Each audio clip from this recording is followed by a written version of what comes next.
morning, December 22nd, 2024. My name is Frankie from Flatbush. This is the coffee. I am the Frankie. This is Coffee with Frankie.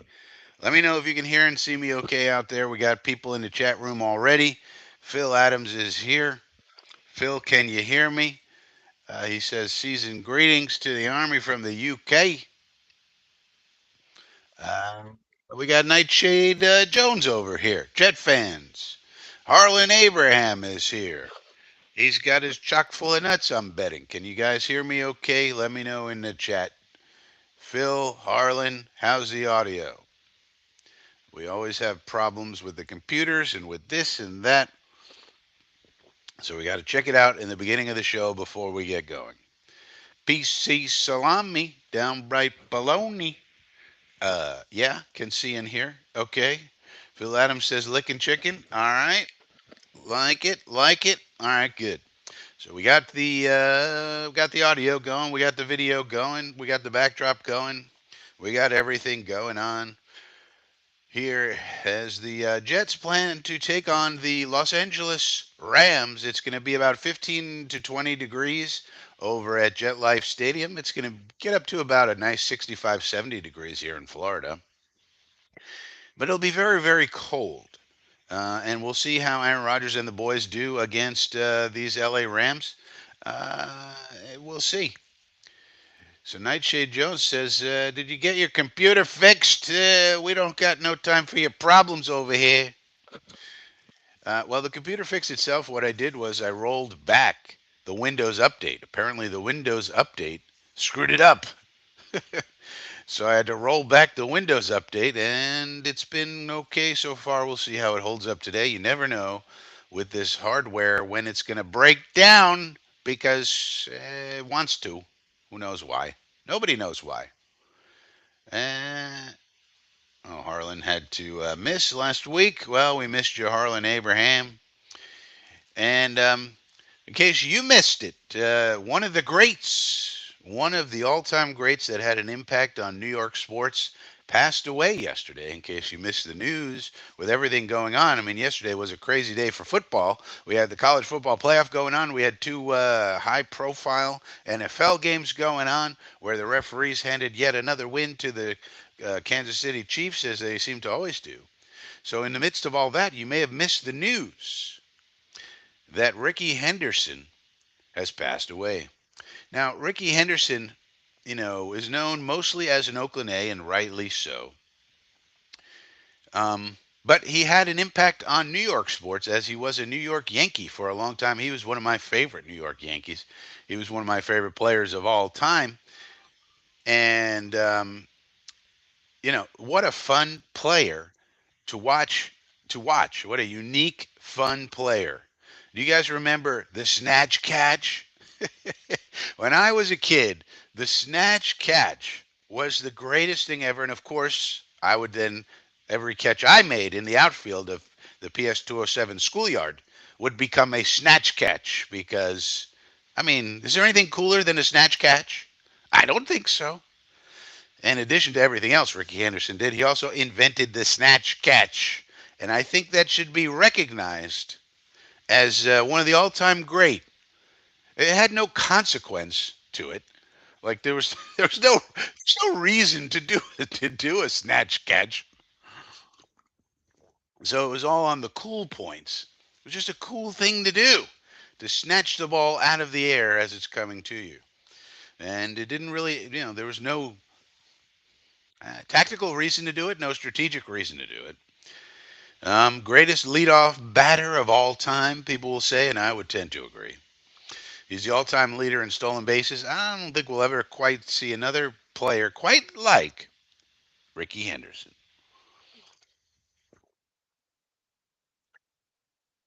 The inventor of the snatch catch. All right, well, let's get into the New York Jet news. There's one big piece of news. Oh, wait a minute. I have to open up a couple of things here. Give me a second to set up the show. We need new producers on this show. We need new producers. Well, we don't have any producers. Well, then we need to get some. Hold on. I got to open up a couple of files. Just one second. But Yeah, we got basically one big news item this week that was a bombshell. Bombshell, I tell you. A bombshell. We're going to talk about explosives, and we're going to talk about Delphi power rankings. What about the Delphi power rankings? We got to keep that in mind at all times. Okay, we got those up. All right, but we got one bombshell story to talk about. BC Salami. No, he didn't make any errors while doing it. Are you crazy? He's Ricky Henderson, man. He's not some bum on the street. He's not some guy in the PS 207 schoolyard. He's a professional Hall of Famer. He didn't make no errors while doing the snatch catch. What are you, crazy? Jesus Christ, man.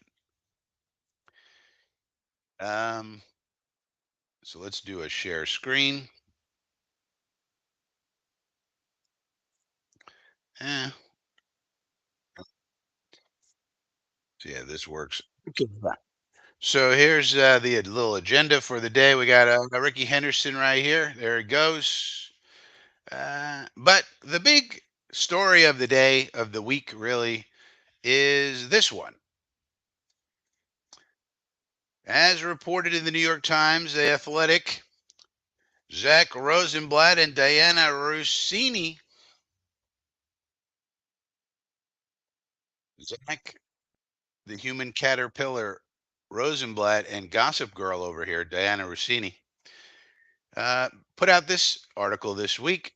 Woody Johnson Jets, Madden ratings, lost season, and the most dysfunctional place imaginable. Now, as we all know, these two have, you know, have a sketchy history with the ethics of journalism, as we can say, and some of this has already been refuted, but some of it is true. So it's a mix. It's a Gossip Girl piece here, but the thing I wanted to focus on was that Jets X Factor gets mentioned in here. Where did I have? Oh, yeah, here. When Johnson left for the UK, so this is going to be another. This is going to be a exploration of media. What's going to happen? Who's competing with who? And what's going on? When Johnson left for the UK in 2017, his sons Brick and Jack were 11 and 9 respectively. When he returned, they were teenagers. Last year, Johnson started including his sons in some of the meetings. Ay. For some Jets employees, the son's increasing involvement clarified their father's propensity for sharing posts from X and articles from various outlets, including a blog called Jets X Factor. So they throw a little shade on Robbie Sabo over here, calling the Jets X Factor a blog. Now, this caught my eye. It's kind of interesting that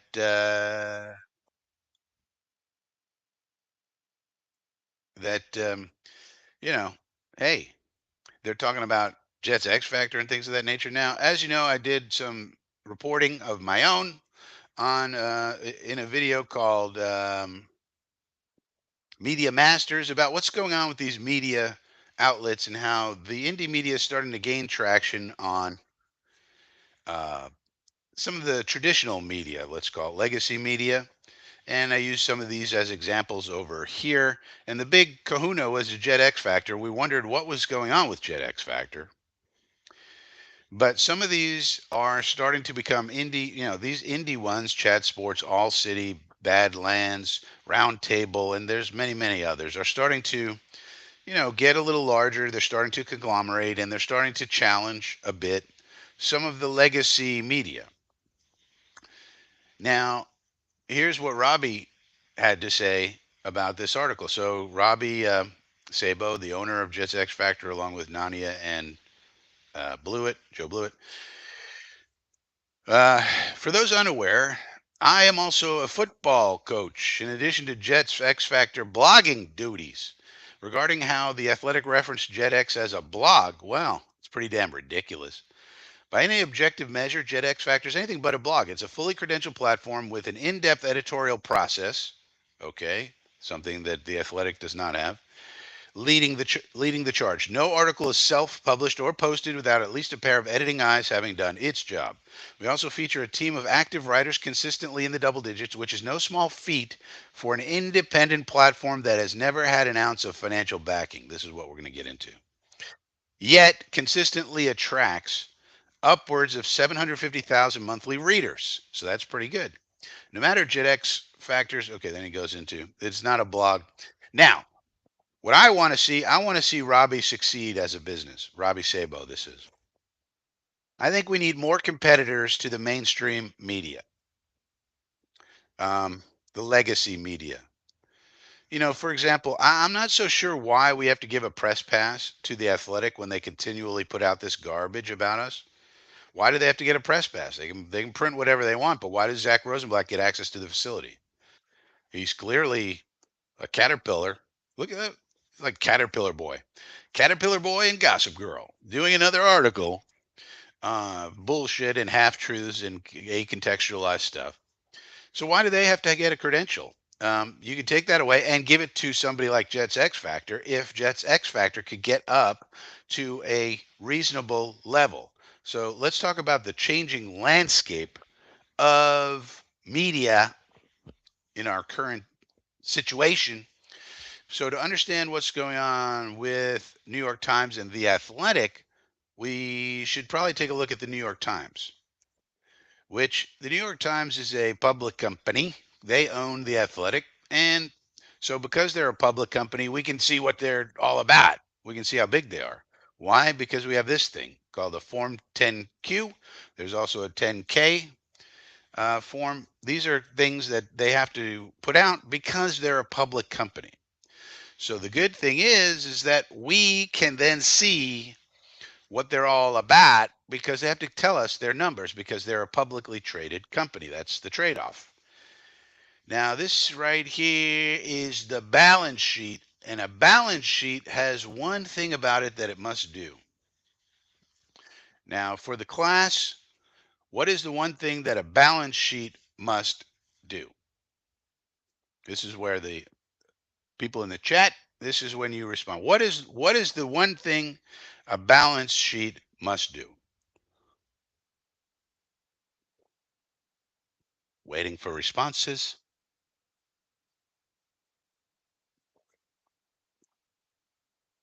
Now, we talked about this before, so many of you probably were not paying attention in those classes when we discussed the balance sheets because I'm not seeing any responses. Balance sheet, there's one thing that it must do. What must a balance sheet, what must a balance sheet do? PC Salami kind of has it. Add up, be even. Yeah, that's correct. Show profit is incorrect, Phil Adams. It must balance. This is incorrect. This is correct. It must add up, meaning, and what is the basic formula of the balance sheet? There's a very simple formula to make sure that it's balanced or be even, as EJ says. Harlan's got it. A balance sheet must balance. It's right in the title. But what is being balanced after all? It's called a balance sheet, so there must be a formula, including an equal sign, that says this side of the balance sheet equals that side of the balance sheet, right? A balance sheet must balance. And how it is assets equals liabilities plus equity. Okay? That's the basics of financial financial statements for a balance sheet. So here we see these are the assets. Oh, let me make this bigger. So these are the can I make it bigger? Oh, wait a minute. Wait a minute. Wait a minute. Wait a minute. Oh, here we go. Okay. So you can see here. I learned how to use technology. So this is the New York Times. This is their balance sheet, and this is their assets. So this is in thousands. It's another accounting trick that they do to make it confusing. So when you see that their total assets is 2.76 million, that's in thousands, and a thousand millions is a billion. So this is actually 2.76 billion dollars in assets.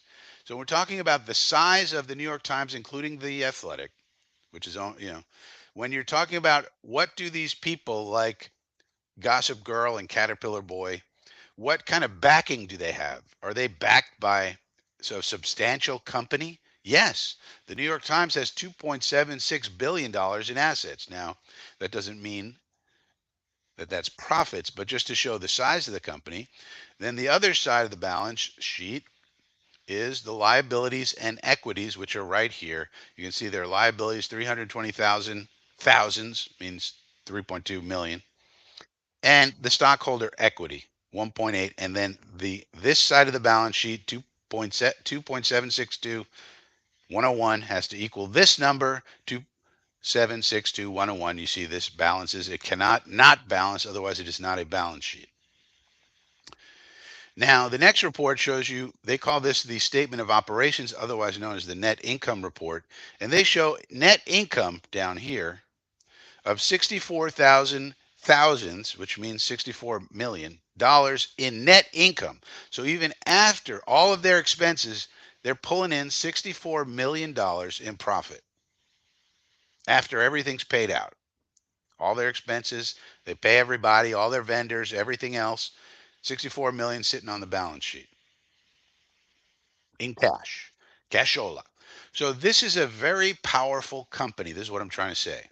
We can see it in the numbers. They're very powerful. They're huge. I don't know if you've ever been to their huge location in, I think it's in Queens or Long Island, where they actually print up the papers. It's a massive facility. I've been in there. It's crazy how big it is, and this massive machine they have to print out all those papers. Uh, but this is a huge, huge company. This is one side of the competitive balance, the competitive landscape where Jet X Factor is competing, and where Robbie Sabo says we're an independent platform that has never had an ounce of financial backing. So Caterpillar Boy and Gossip Girl have tons of financial backing. Robbie has none. Is Robbie going to be able to compete? Probably not. It's hard to compete with people who have that much money now.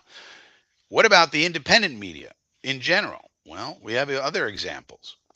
Let's look at this company. This is a company called All City. And what they're doing is they're taking all of the sports entities in a city, in this case, Denver. They have four right now. And they put them under one roof. So if you're a Denver sports fan, you come here, you can read about the Colorado Buffaloes and Dion and all these people. You can read about the Denver Nuggets. You can read about the Denver Avalanche. Okay, you can read about the Broncos, the Nugget. Everything about Denver is here under one roof. Now, I believe that Robbie, for example, and we're using Jet X Factor as an example, as an exemplar of the independent media, because I'm rooting for Robbie and those folks to win. And I'm showing you how they have to win. Now, I believe that Robbie wants to get to something like this because he has this thing, which just started Nick X Factor. So if this never came out, maybe Robbie wouldn't have wanted to expand, just keep his little website for the Jets X Factor, and that's no problem. But now he has Nick's X Factor. And you notice all the articles are written by Robbie, which is problematic, and why you need funding, Robbie, because you need to pay people to come, and you can't do everything yourself.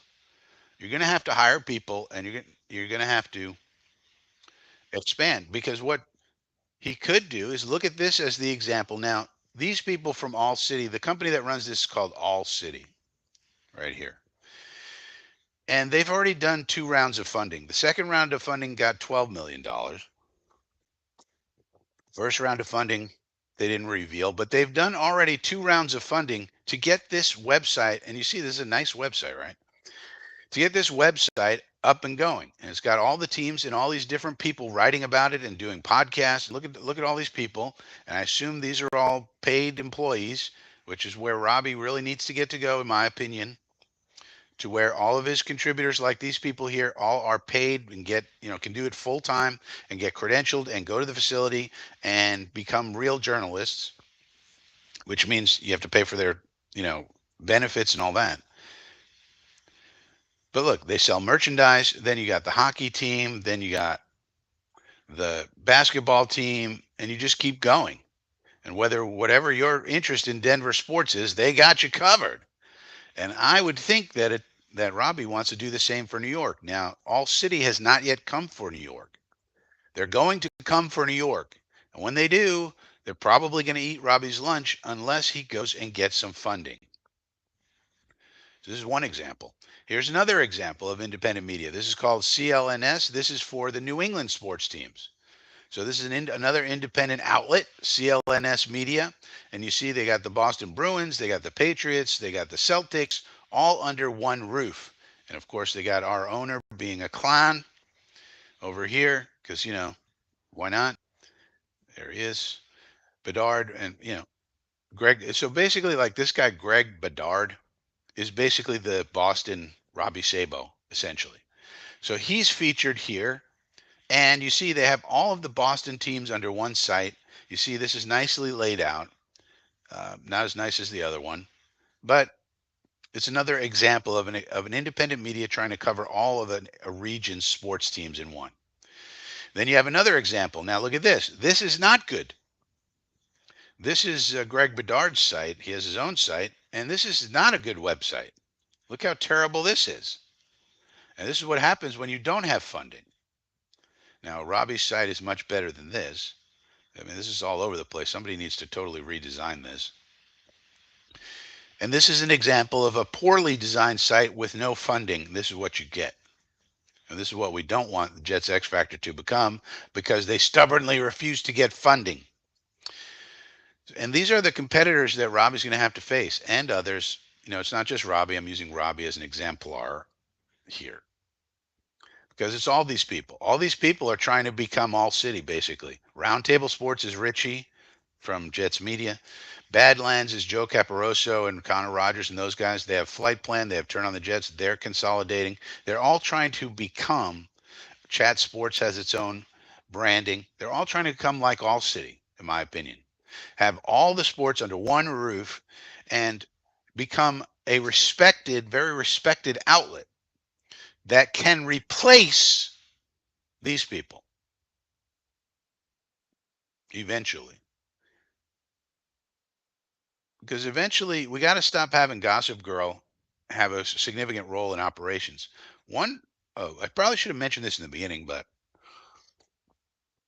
one of the reasons it's important to think about the media, why I'm going to continue to report on it. I just like it in general, but also something like 85% of the people who have opinions about things, they're just opinions that they've heard in the media and then they just repeat them.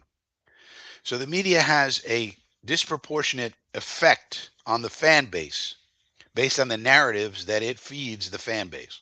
And so we need an honest and fair media to basically not have like a toxic as hell fan base. And then we're walking around trying to have regular conversation. Everybody's all toxic because they've been fed toxic bullshit by the media. We don't want that. We want a fair and honest media, which doesn't mean you have to report it as, sunshine and rainbows, but you don't want to make stuff up also or even acontextualize it, leave out context, do all of the tricks that they do in the media.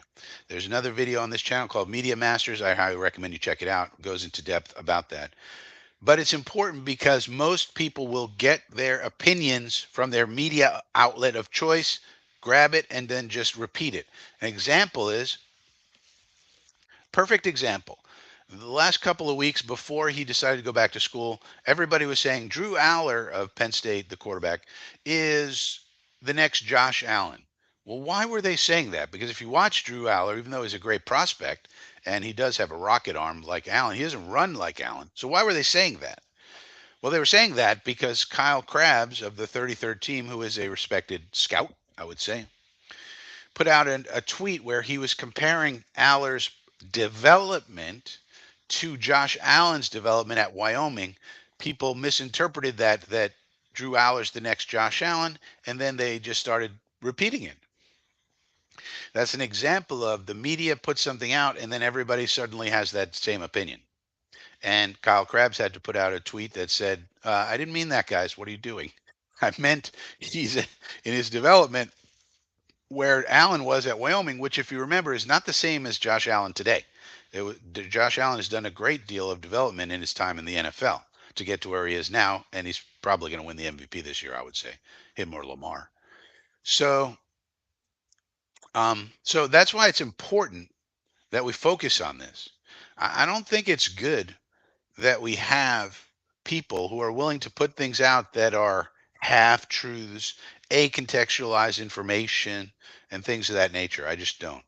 So I'm rooting for new media to overtake the old media, and I think Robbie's got to go get some funding.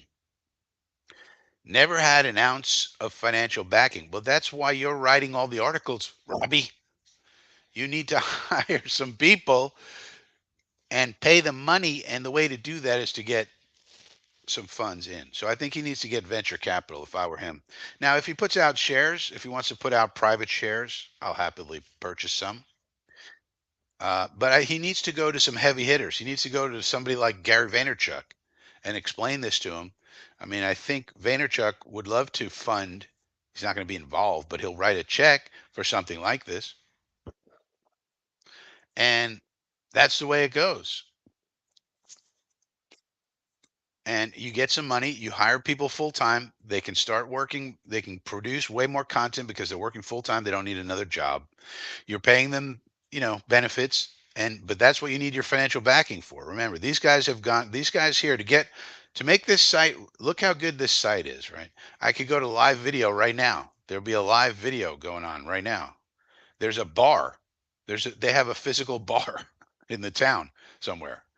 The They're covering all these teams. Broncos have look at all these. But this costs a lot of money. So they have a subscription platform. You can become a diehard. You can be a subscriber, just like Jets X Factor has.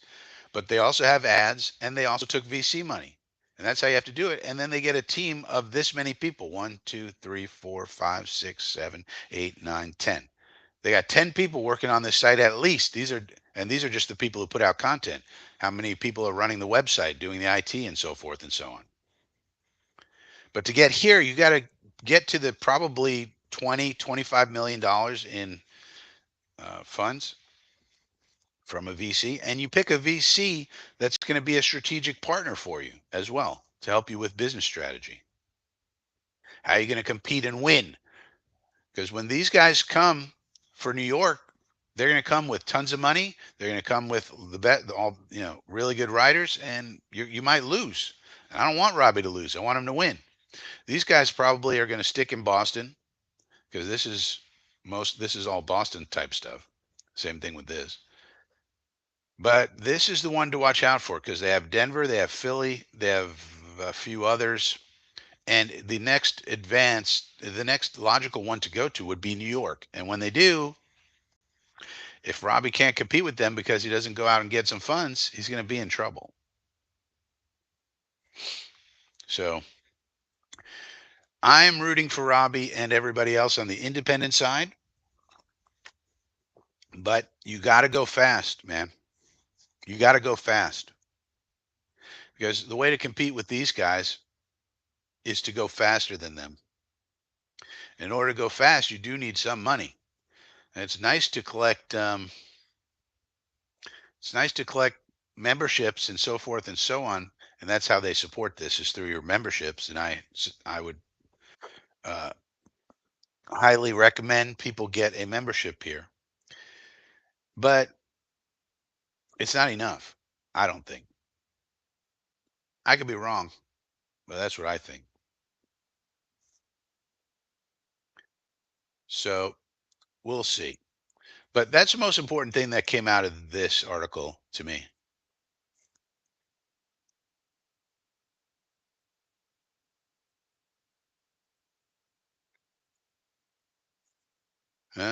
Phil says, I never use the mainstream media. Yeah, but most people do. And it's hard to avoid them. Sometimes they have information, Phil, that we can't get, the independent people. Like, that's what I'm saying is like Rosenblatt is in the facility every day. Rossini's not. She's just a gossip girl. But Rosenblatt is in the facility every day. We can't replace. I can't replace that green bean. Anybody who's independent and YouTube content creators, unless you have a press pass. Now, Jets X Factor already has a press pass. Sometimes they're there, especially in the training camp. You notice they have people there, but they don't go to every press conference. What I'm saying is they need somebody like Zach Rosenblatt who goes to every press conference, every single Zoom call, and asks questions and is in the building and gets one of those little cubicles that the Jets give these guys.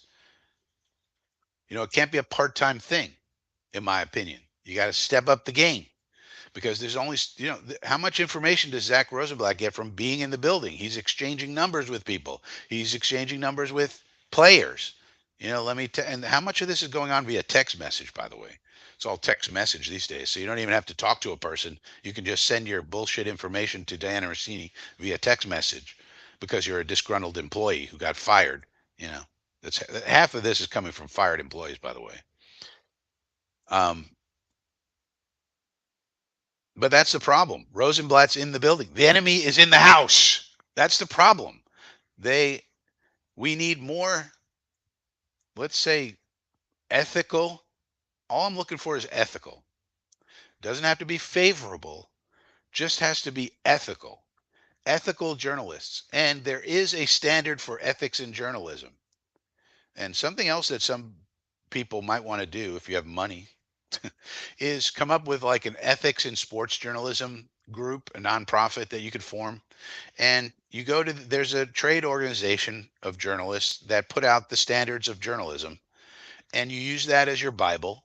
And you could rate articles, journalists, uh, you know, um, publications. You can give them grades based on the ethics and journalism standards.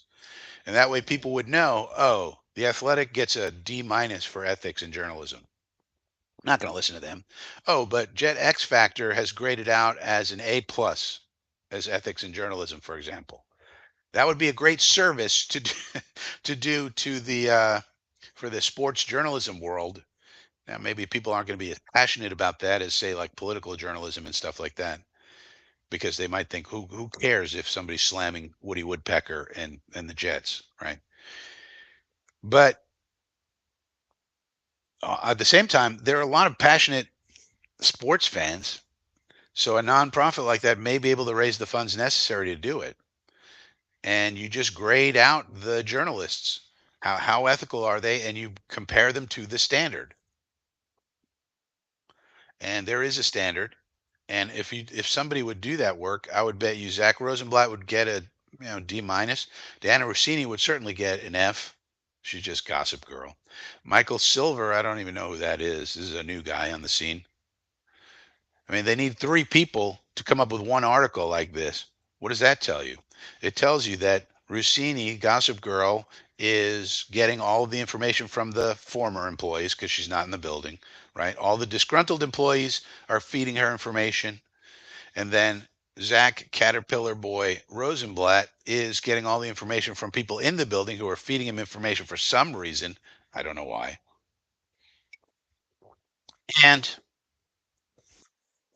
then Silver, I don't know, who knows what this guy adds, but that's basically what's happening. And they come up with all their half truths and their acontextualized things, and things that are said as a joke are reported as fact. And they come up with this. And some of it's true, though. So it's like a mixture of truth and jokes and half facts and sarcasm, etc. But somebody really could start a nonprofit called Ethics in Sports Journalism or something like that and have a nice nonprofit, where you're doing actually beneficial work for the world. Give people a grade on their ethics. We need some more ethics in this world. All right, John's here. He says, hit that like button, folks. Yeah, please do hit the like button. That's my rant on the media for the day. Uh, but please do hit the like button. Yes. All right, what's next up on the old agenda? Explosives. Oh, yeah. Let's talk about explosives, shall we? I think we shall. Let's get this off of here.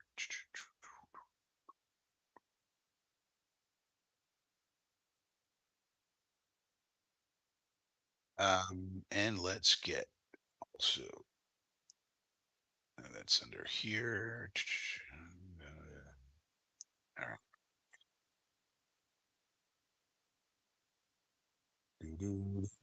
Talk about explosives with the Jets. So I did some. This is more for. I was curious about explosives. I put together this dashboard.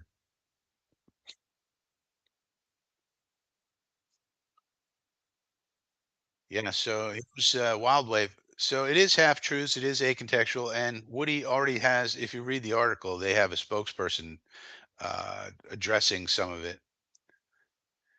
Now, so Woody has addressed it through that spokesperson. I think he should have put out a statement about it, but he didn't. That's his choice. But they had a spokesperson respond to a lot of it and confirm that it confirmed some of it actually, which is weird. But the problem with pulling somebody's credentials is then the media will attack you for doing that, you see. And you have to have big balls. You have to put your balls in a fucking wheelbarrow and say, "We're not playing this game anymore. We're pulling your credentials. We're going to give them to these independent media." That's how you justify it. You'd say, in addition to legacy media, we want some new, fresh blood. We want some independent media here. So we're going to give it to Jets X Factor. We're going to give it to this one. We're going to give it to that one, whoever it is. Jet Press. I don't know. Give it to Richie. I don't care. And have them show up and you pull Rosenblatt's. But of course, as soon as you do that, the entire media apparatus will come down on your head. And you have to be ready for that. And you have to say, I don't care. You have to have the balls for it. That's the problem. Lack of balls. That's how, because as soon as you attack the media, one of the things about Rossini and Rosenblatt is, they hate Aaron Rodgers because he's attacked the media, he's attacked people who are vaccinated, and things of that nature, and so they hate him. They hate him, and they're going to attack him with all of their might. Because as soon as you attack the media, it's all out war. They cannot have anybody attacking their authority. And as soon as you do, they will hit you back hard and they will character assassinate you until you're dead. That's the way it goes. So for the Jets to do that, it would take some balls. That's the problem. And I don't think they have those balls in the building. One says, already hit the like button.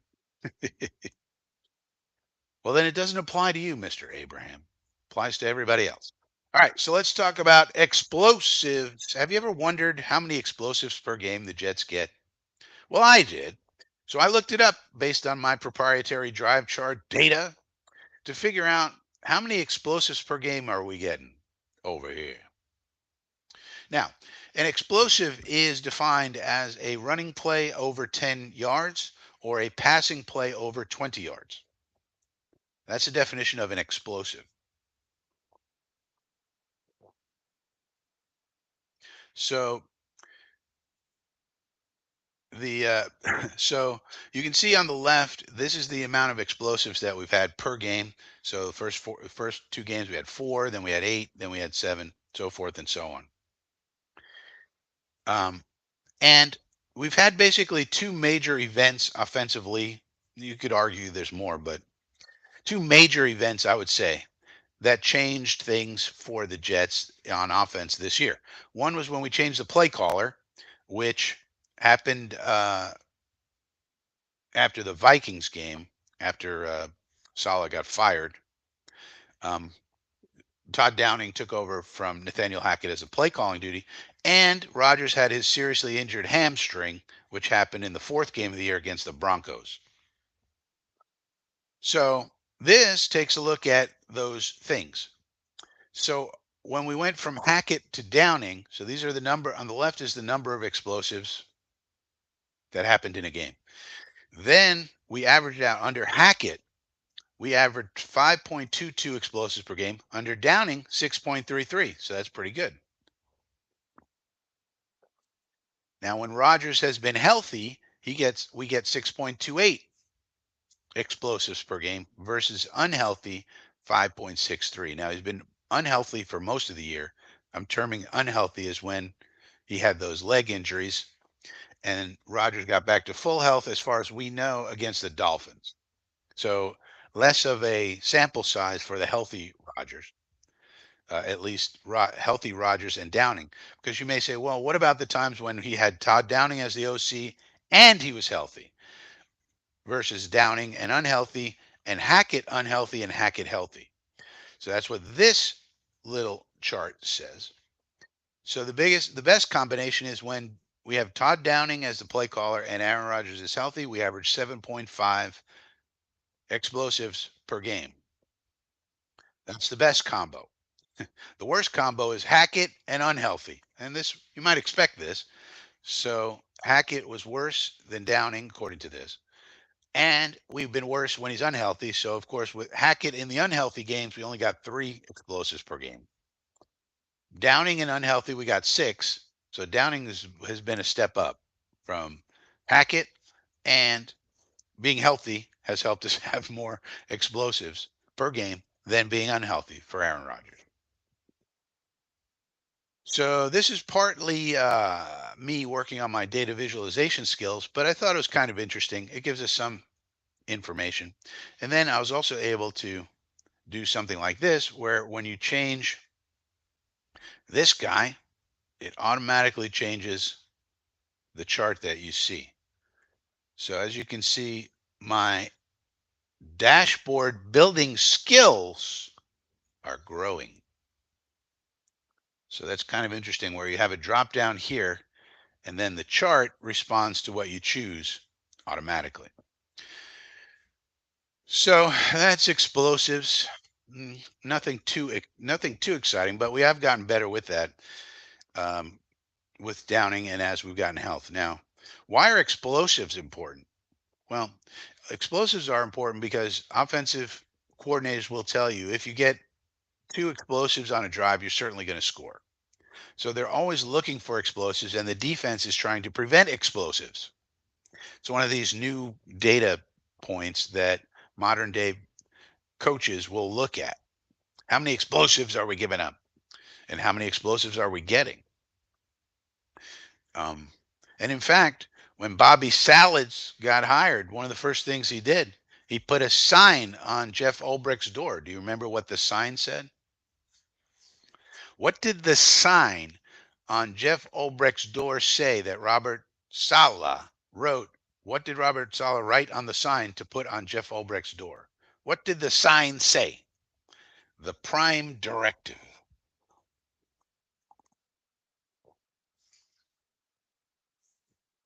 Anybody remember? Frankie remembers. Uh, Anybody remember? This is like Jeopardy music plays. Do, do,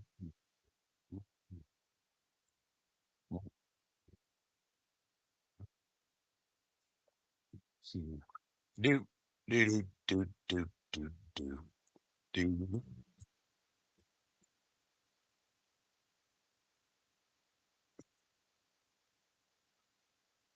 When it first got started, Phil, not a, says he could put a sign that said bye. No, Phil, this is when they were first getting started and optimism was high and they were forming their team of how we're going to take over the AFC East. Didn't work out so good, but this was in the beginning when he first got the job and he hired Ulbrich and they put a sign on the door. And the sign on Ulbricht's door said no explosives. That was the prime directive. So explosives is very important. So I thought I would look back at it's one of the values when you guys see me doing my drive chart during the game with Green Bean. By keeping all of that data, if I have an idea like, hey, I wonder if I go back and look at the explosives, I can go back and look at those drive chart sheets and look it up because I have it. I have the data. So when you guys see me keeping track of that during the game, it's very helpful to keep that, and I'll keep it on hand at all times because then I don't have to rely on trying to find it on some website or something. Yeah. Stack says all gas, no wins. No, this was when they were optimistic that they were going to win. You understand? When he first got hired, he said no explosives, nuevo explosivo. So Yeah, so that's why I wanted to take a look at explosives. Explosives are very important, and so I thought I would take a look and see how that looked for us, and that's how it looks. All right, next topic is okay. Yeah, that's what that's what he was hoping for, Brian. Give me some, pour some gas on this thing. We need to explode it. We need to explode it. All right, next thing. Well, what about the Delphi Power Rankings and where the Jets rank and where the Rams rank? So currently the Jets are 20th in the league. So this is my Delphi Power Rankings. So we got PFF, ESPN, FPI, DVOA, net points, net EPA. Basically, I have five different metrics that rank the teams after every week of play. This is after week 15, does not include yesterday's games or the Thursday game. Um, so you can see that all of them rank the Lions first, except for DVOA for some reason. So you average these out, and the Lions are number one. Eagles number two. Ravens, Bills. I think everybody can pretty much agree, probably, that these are the four best teams in the league, and then you have some other contenders. But this would be, I think, the best outcome for the AFC and NFC championship game is if the Lions played the Eagles and the Ravens played the Bills. Those would be incredible championship game matchups. Um, so the Jets average out to be 20th in the league, and the Rams are right here. They average 16th, so they're a little bit better than us. They had a lot of struggles in the beginning of the year, but they turned it around. They're playing better of late. There are some weird things about these rankings, and that's why you want to average them out. For example, PFF has the Bills as 15th. That is ridiculous. They also have the Falcons fourth. So there's just some weird stuff on here. But that's why we want to average these out. So that way you don't rely on one ranking too much. You just average these out. Any anomalies get ironed out and you get a good ranking. So you can see the data visualization here. Um, PFF likes the Rams the best. And then some of these other ones uh, do not like them as much. But they're a team that's playing better of late. They're on a playoff push.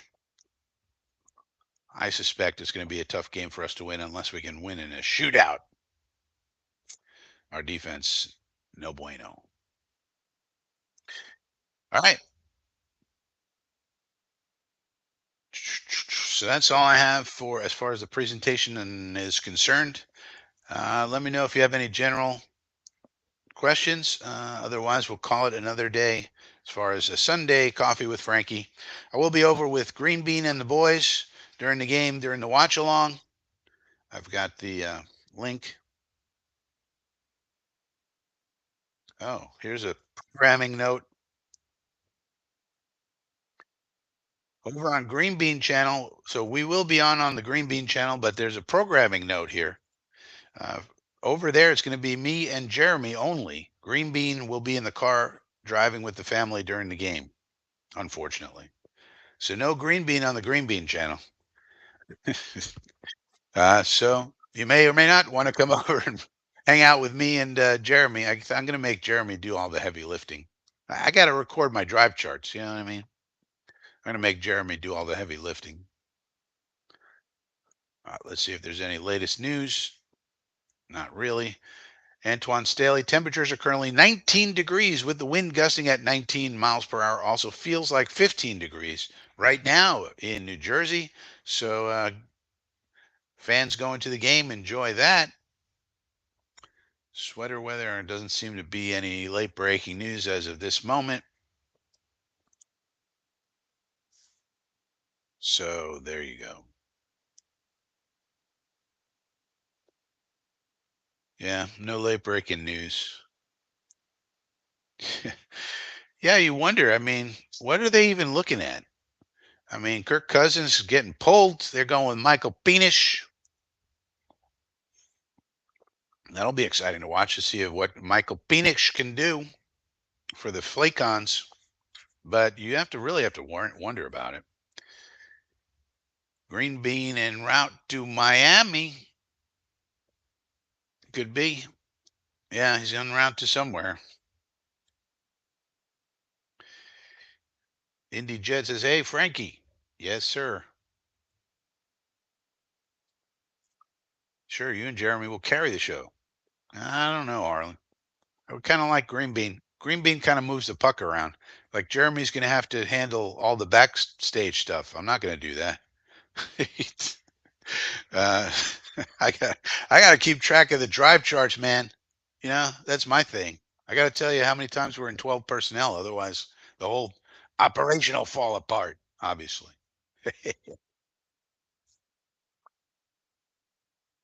something I've noticed about our play calling. Okay, Indy Jets. I expect this to be a high level interpretation of our play calling. Well, Phil Adams, we will know this at 11:30. It's 10:51 on the East Coast right now. We won't know for another uh, 40 minutes. So I'm probably not going to last online on this broadcast until we know that. He probably won't be. There was another article today by Dick Chimney saying that um, the Jet coaching staff doesn't feel like he's matured properly, whatever the hell that means.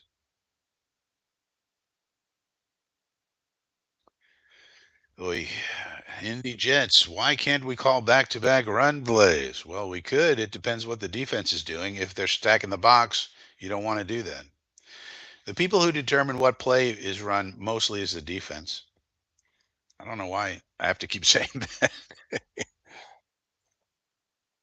So, and the second thing is, we don't get out to a lead. What we'd love to do is get out to a two-score lead and then pound the rock. That's when you pound the rock. So I assume this question is coming from some of the stuff. The other thing we should do is when you have a question like this is where are you getting your information? So I saw Boy Green had something about Brees Hall not getting the enough carries or something, trying to make some controversy up. And there was also free 20 going on this week or something like that. But you can't really run that much when you're behind. When you're behind, you have to throw to catch up quickly. That's the way it goes. We've been throwing too much, but a lot of that is because we're behind. So it depends on the game situation. It depends on how the defense is defending you. It depends on so many other factors. Um, but if we were to get up in games, then we would pound the rock to salt away the clock. So that's how we do it.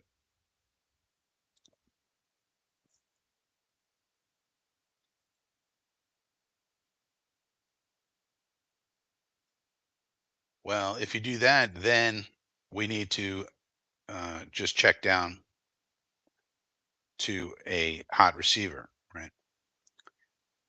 So for every count move, there's a counter move.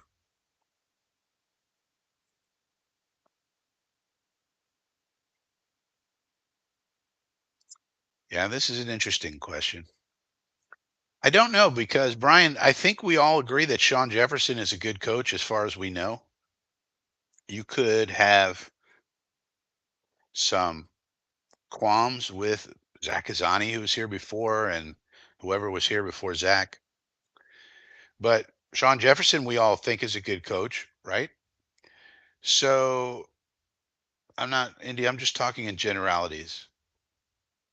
If you, I would suggest you do a whole video on it, Indy. Go ahead. Explain it all. Be wonderful. But we do have uh, we do have a problem with this, I think. Now the problem is we don't know what's going on with Malachi Corley. We don't have Malachi Corley. We don't have access to Malachi Corley on a daily basis.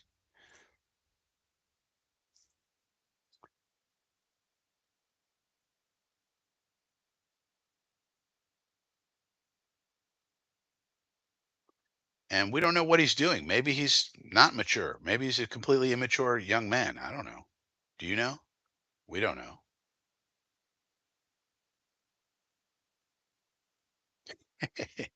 And NYJ Mike has his ski goggles on as he goes to the game. So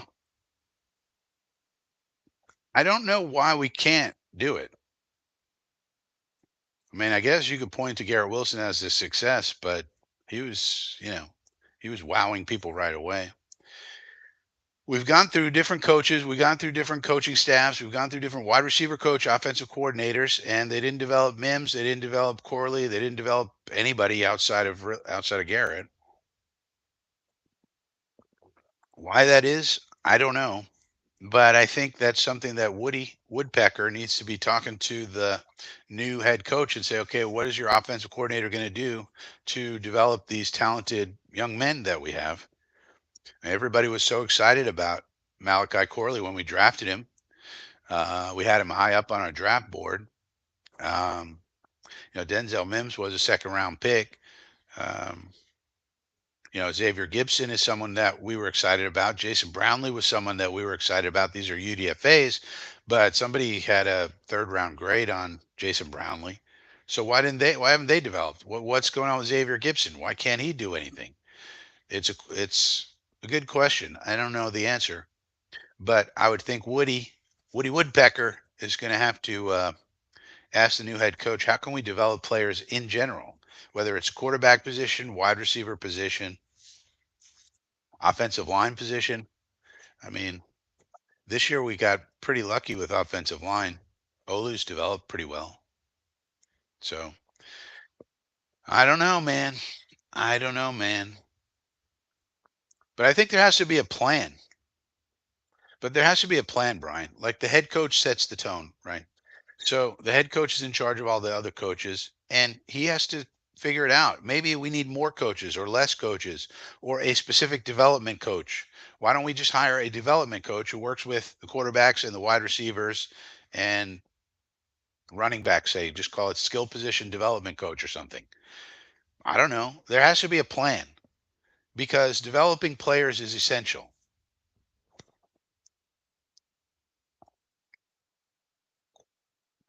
in this league because players become expensive. You need to develop whoever the hell you have on your team and get them up to speed to where they can help the team,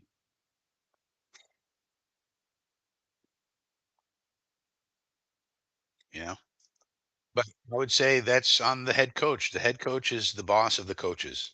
And the coaches have to develop these kids that we get while they're young. Yeah, but it's weird, Phil, because you think Malachi doesn't listen?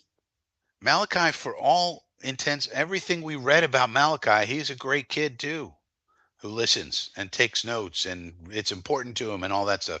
And is a hard worker. It's not like this is a guy who Malachi, who, as far as we know, maybe all the reports we read were wrong. I don't know, or maybe he got to the league and he changed. I don't know, but like this is what's so head scratching about Malachi. He was known to be a very studious kid. You remember the one thing we got? I think was it in Hard Knock, or maybe it was One Jets Drive, or something where Garrett Wilson was making fun of all the notes that Malachi was taking and how he was taking notes.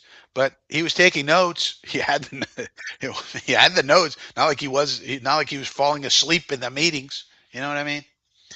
As far as we know, Malachi was a good kid who is studious and wants to do well and pays attention and tries to do his best. So it's concerning, but I think that that's one of the things Woody has to get sorted with the next staff is you have to also develop people to have a role. Basically, you have to look at the skill sets people have and then come up with a plan to utilize them in a way that can help the team. You can't just say, well, let's get rid of this guy because he can't do anything.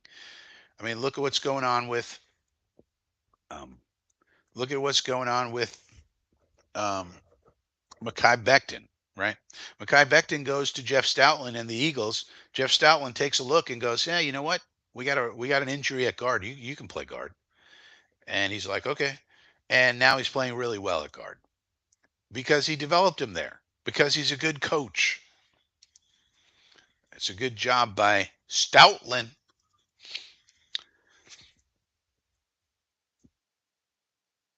Yeah, well, everybody knew Brian Thomas was a really good receiver. Not sure where he went. Did we skip him, Stack? Or did he go before Corley? Corley was the first pick in the third round. I thought Thomas went in the second round. He went after that. But nonetheless, the point is we're not using Corley. We don't know what Corley is. And we all knew, well, almost all of us knew Brian Thomas would be a good receiver.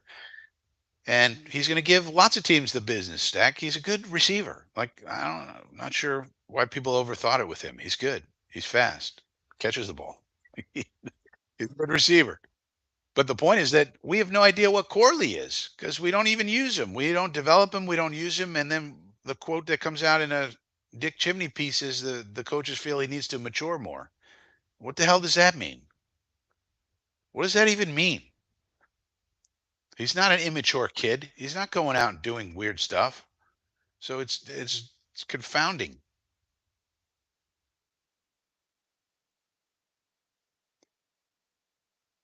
Yeah, I thought he went like in the second round. Didn't he go in the second round, Super? Or that's what I thought. Because Corley was the first pick of the third round. I know that.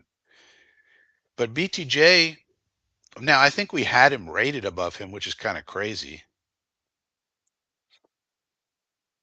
Yeah, I know this, Super. Right. So why can't we run wide receiver screen with him or quick slants? We can't do quick slants, or is that not allowed? Just use him in the way that you can use him. That's the point. Not everybody can do everything, but some people can do things that can help your team. What has Xavier Gibson done to earn a role on this team? We couldn't develop Corley to play specials, to return kicks and punts. Why not? And then once he can do that, then you can get him 4 or 5 plays where he runs a wide receiver screen or a quick slant. Do what he does well to start with. That's what you do with rookies if they're not fully developed like Garrett was. Why not? And that's the point of coaching. You figure out what the guys can do, and then you utilize that skill set to help the team. Now, maybe he went and was dropping every kick and punt they tried in training camp. I don't know. Maybe they tried it. Maybe. But it's hard for me to believe, especially given how hard that kid works. I just can't see it. But that's the point is you develop them in individualized fashions. What can this kid do to help us? We can't just get rid of everybody who isn't perfect. You know, that's what I think. You have to develop them. Yeah, right. Well, I don't know if it'll be a problem. Why is it a problem, Harlan? I mean, just come up with some. It's just like Super said. Give him things that he did in college. Just give him those things. Make it easy for the kid. Make it easy. Why do we have to make it so hard on these rookies? I mean, they have a skill set. There's a reason they're there. If they don't have the skill set and they shouldn't be there, then they should be gone. But otherwise, if they have the skill set, we have to develop the skill set in whatever way possible. Maybe first year for Corley would have been he's just on kick returns with Gibson, say. You need two guys back there. Maybe that, wouldn't that be smart? And maybe Gibby gets most of them, but Corley gets some. He has a role, and maybe he's the backup punt returner or something. And then he's on the team, and then he's on all the kick return and all that. Punt return, all those things. Instead of having Irv Charles. I mean, Irv Charles is great on special teams, but he doesn't add anything to the offense. So what is the point? You could develop Corley that way, and then first year he does the things he did in college. Does some screens, does some quick slants, does some shallow crossers. Those things exist in the NFL. And so just use him, do that 4, 5, 6 times a game. It's not going to be big time like Jamar Chase or something. You stair step him. Then you tell him in the offseason, okay, you got to work on your route running. Okay, then when he comes back, you take a look. Hopefully his route running's better. Now we can give him the full route tree. Boom. I don't understand. This is a very logical thing to do. Instead, we're just going to make him inactive, and that's it.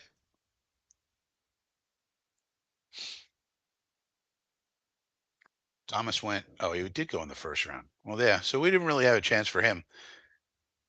But yeah, everyone. I mean, most people like BTJ. I don't know why people didn't. Like, if we went in the first round, then people like he's a first rounder. So yeah, he was. He was like a notch below the big three in the evaluations, but still thought of very highly, as far as I remember. So yeah. All right. It's 11:05. I'll see you over on the Green Bean channel. No Green Bean on the Green Bean channel today. Don't forget to hit the like button, and I'll see you at what 1 o'clock. All right. See you guys later.